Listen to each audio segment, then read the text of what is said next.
በዛሬው ዕለት በድንገት ከኤርትራ የወጡት ፕሬዝዳንት ኢሳያስ አፈወርቂ ጦርነትን ታሳቢ ያደረገ ዘመቻ ጀመሩ።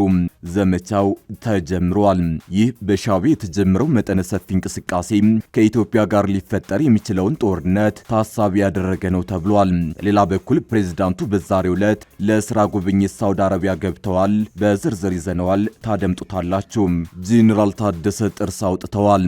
እነ ጄኔራል ምግበይ ላይ ከባድ ውሳኔ ሰጠዋል። ውሳኔው 4 ኪሎን ካስጨነቀውና ከወራት በፊት ጌታቸው ረዳ ካጋለጡት ሚስጥር ጋር የተያያዘ ነው። ታደሰ ወረደ ያልተጠበቀ ድንገተኛ እርምጃ፣ የህወሓት ጄኔራሎች ብስጭት ውስጥ ገብተዋል። እንመለስበታለን። ከባህልና ስነ ምግባር ያፈነገጠ አለባበስ አሳይተዋል በሚል የተያዙት ቲክቶከሮች ጉዳይ መነጋገሪያ ሆኗል። በጉዳዩ ላይ የፌዴራል ፖሊስ መግለጫ ሰጥቷል። መጤ ባህሎች ተስፋፍተው በትውልዱ ላይ አሉታዊ ተጽዕኖ እንዳያስከትሉ ጠንካራ እርምጃ ወስዳለሁ ሲልም አሳውቋል። ታደምጡታላችሁ። የሱዳን አየር ኃይል በመኖሪያ አካባቢዎች፣ በገበያዎች፣ በትምህርት ቤቶችና በተፈናቀሉ ሰዎች መጠለያ ላይ በፈጸመው ድብደባ ቢያንስ 1700 ሰላማዊ ሰዎች መገደላቸውን በተመለከተ የምንነግራችሁ መረጃ ይኖረናል። አክብሮታዊ ሰላምታችን በያላችሁበት የዓለም ዳርቻ የረሳችሁ የተወደዳችሁ የአንድ አፍታ ሚዲያ ቤተሰቦች ከአንድ አፍታ ለአሁን መደመጥ አለባቸው ያልናቸውን ዜናዎች ወደ እናንተ የምናደርስበት ሰዓት ላይ ተገኝተናል። አብራችሁን ትቆዩ ዘንድ ግብዣችን ነው።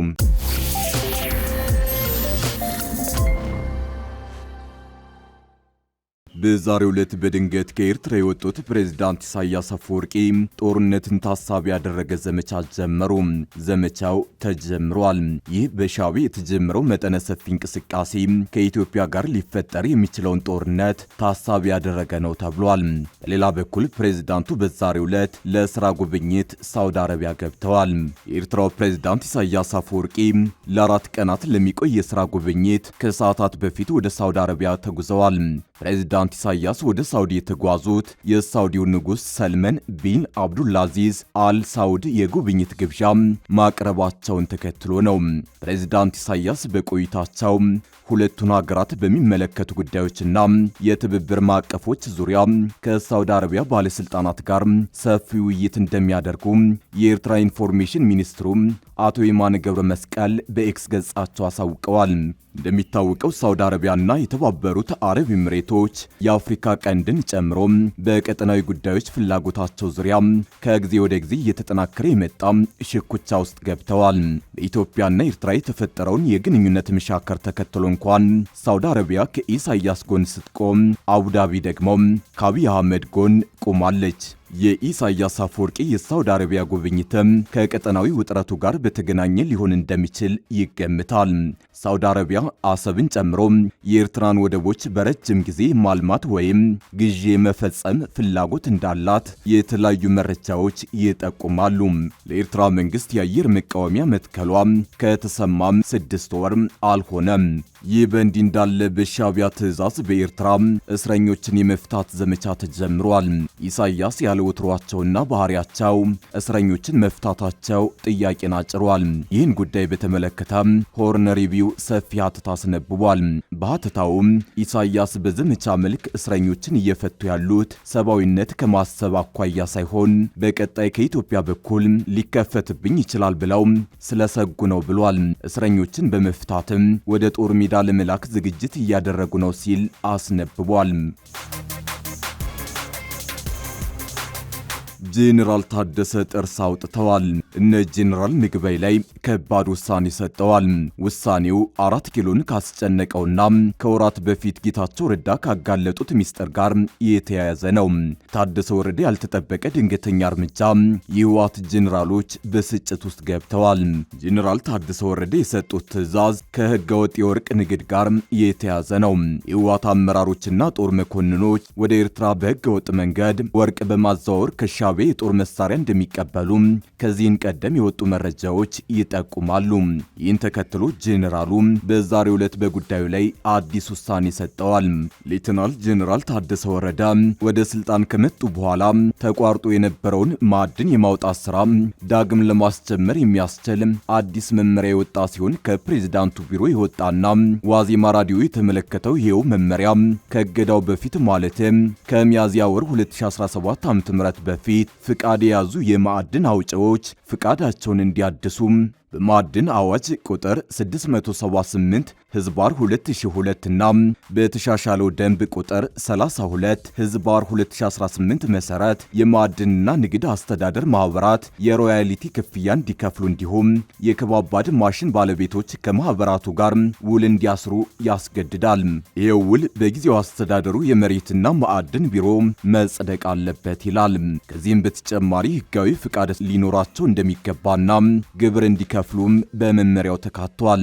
በፍቃድ እድሳትም ሆነ አዲስ ፍቃድ በማውጣት ሂደት ወቅት እያንዳንዱ ማዕድን አውጪ የሚሰራበት ወረዳና ቀበሌ ጭምር ምርመራዎች እንደሚደረጉ የሚገልጸው መመሪያው ከዚህን ቀደም ፍቃድ የነበራቸው ነገር ግን በህገወጥ ማዕድን ማውጣት ስራ ላይ ሲሳተፉ በቆዩ አውጪዎች ላይ ምርመራ እንደሚደረግባቸውም ያስቀምጣል። በመጽደቅ ሂደት ላይ የነበሩ የማዕድንና የማምረቻ ፍቃዶች በትግራይ ማዕድን ቢሮ እስኪገመገሙ ድረስ ባለበት የሚቆይ ሲሆን የማሽነሪ የኬሚካልና የቴክኖሎጂ አቅራቢዎችም በመመሪያው መሰረት ፍቃድ ያገኛሉ ይላል።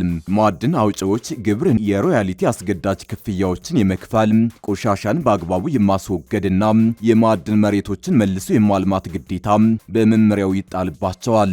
ከዚህ በተጨማሪም የማዕድንና ንግድ አስተዳደር ማህበራትን እንደ አርበኞች ማህበር ያሉ አደረጃጀቶች ያልተገደበ የሰነድ ማስረጃ ማቅረብ እንዳለባቸውና የሰነድ ጉድለት ከተገኘ ግን ማህበራቱ እንደሚሰረዙም በመመሪያው ተቀምጧል። በባህላዊ መንገድ የማዕድን ቁፋሮ የሚያከናውኑ ማህበራት በማሽን የታገዘ ቁፋሮ ከሚያከናውኑት አውጪዎች ጋር ውል አስረው መስራት እንደማይችሉም ይገልጻል። መመሪያው በትግራይ ክልል ወደ ማዕድን ስራ ለመግባት የሚጠባ የውጭ ሀገር የማዕድን አውጪ ተቋማትን በተመለከተ በልዩነት ያስቀምጠው ነገር ባይኖርም ባለሀብቶች በዘርፉ ለመሰማራት ከአካባቢው ነዋሪዎችና ከክልሉ ማዕድን ቢሮ ፍቃድ ማግኘት እንዳለባቸው ይገልጻል። ከማህበረሰቡ ሴት ያፈነገጠ አለባበስ በአደባባይ አሳይተዋል የተባሉ ቲክቶከሮች ታሰሩ። በአዲስ አበባ በተካሄደው ቲክቶክ ክሬቲቭ አዋርድ ላይ ባሳዩት አለባበስ መነጋገሪያ የነበሩት ታዋቂ ቲክቶከሮችን በቁጥጥር ስር መዋሉን ፖሊስ አስታውቋል። ከአንድ ሳምንት ገደማ በፊት በአዲስ አበባ በተካሄደው ቲክቶክ አዋርድ ላይ ለየት ያለ አለባበስ የለበሱ ቲክቶከሮች መነጋገሪያ መሆናቸው ይታወሳል። አንዳንዶቹ መነጋገሪያ በሆነው አለባበሳቸው ይቅርታ የጠየቁ ቢሆንም ቲክቶከሮቹ ከሀገሪቱ ባህልና ስነ ምግባር ያፈነገጠ አስነዋሪ አለባበስ ለብሰዋል በሚል ፌዴራል ፖሊስ አስሯቸዋል። ፖሊስ በቁጥጥር ስር ያዋላቸው ቲክቶከሮች ወንጌላዊት ገብረ እንድሪስ ብርሄና ዮሐንስ መኮንን በቅጽል ስሙ ጃኒ ናቸው። ፖሊስ ያቀረበው ውንጀላ ቲክቶክ ክሬቲቭ አዋርድ ላይ ከኢትዮጵያ ሕዝብ ባህልና ስነ ምግባር ባፈነገጠ አኳኋን ሰውነታቸውን የገላለጠ አለባበስ ለብሰው በአደባባይና በቴሌቪዥን ቀጥታ ስርጭት ለሕዝብ የታዩ መሆናቸውን ገልጿል። ይህንን ተከትሎ ተጠርጣሪዎችን ከነግብረ አበሮቻቸው በቁጥጥር ስር አውሎ ምርመራ መጀመሩን አስታውቋል። የፕሮግራሙ ተባባሪና ስፖንሰር አድርገዋል በሚል የታሰሩት በረከት ጸገይ ጅፋር፣ መቅደም ደረጀ መንግስቱና ግሩም ገዛይ ቀጭኔ የተባሉ መሆናቸውን ፌዴራል ፖሊስ አስታውቋል። ፖሊስ ባለባበሳቸው የወነጀላቸው ሁለቱ ቲክቶከሮች ተባባሪ ናቸው ያላቸው ግለሰቦች ዝግጅቱን በስፖንሰርነት የደገፉና ፕሮግራሙን ያቀነባበሩ ናቸው ብሏል። በጉዳዩ ላይ አጠቃላይ 5 ሰዎች በቁጥጥር ስር አውያለሁ ያለው ፌዴራል ፖሊስ ምርመራ መጀመሩን አስታውቋል።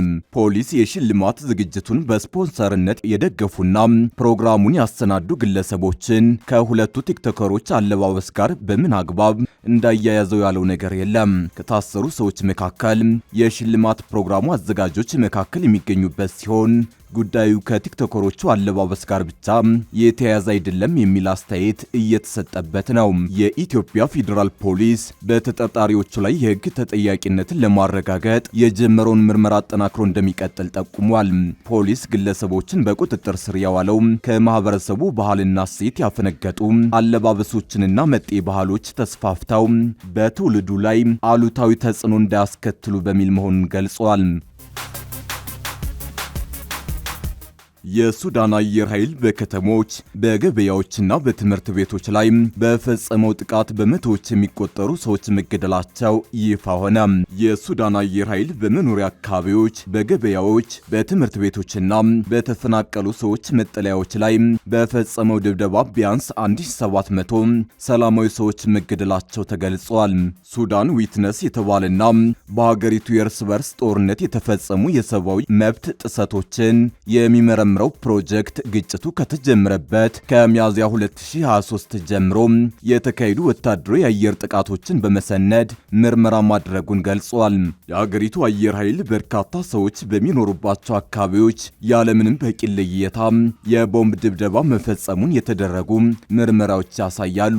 መረጃዎች የተሰባሰቡት በጦር አውሮፕላኖች የተፈጸሙ ጥቃቶች ላይ ብቻ ሲሆን የዚህ አቅም ያለው የሱዳን ጦር አየር ኃይል ብቻ ነው ተብሏል።